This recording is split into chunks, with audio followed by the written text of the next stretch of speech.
Képzeld, zsidó leszel. Samantha szexbe volt szerelmes, de halálosan.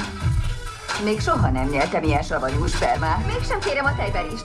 A szerelmes Beethoven. Nyomj a Ludwig.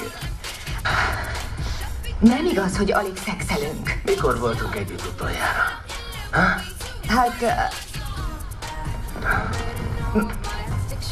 Még havas volt a táj. Küldj át Miss Gerrodnak az irodába. Le kell tennem, valami szemet szúrt. Csomagot hoztam. Eddig nagyon faszom. Azt mondják, 3 a hárem. Hé, fej! Én beszélek. De jó itt sütkérezni.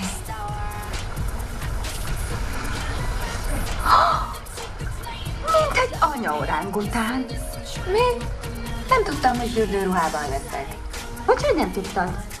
Nem gyantáztattam. 1985 óta? Mással voltam elfoglalva. Még a kivégzésemen sem mernék így megjelenni. Tudod, egy férjes asszonynak nem ez a legfontosabb az életében. Olyan ez gyenge kifogás. Ő is férnél van, mégsem lóg ki a betyárba ezt. Értük az 50 000-et. 50 000 bassza meg! Most 50 000-nél tartunk. 55 000 valaki, 55 000 dollár hölgyen mond valaki 60 000? A mocskos szájú szőkenő sárgában?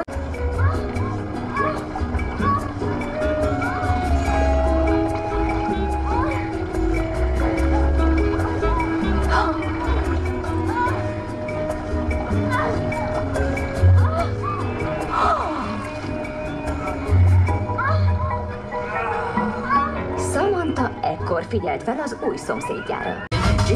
Te meg hova mész? Zárva van, takarítanak. Menj a...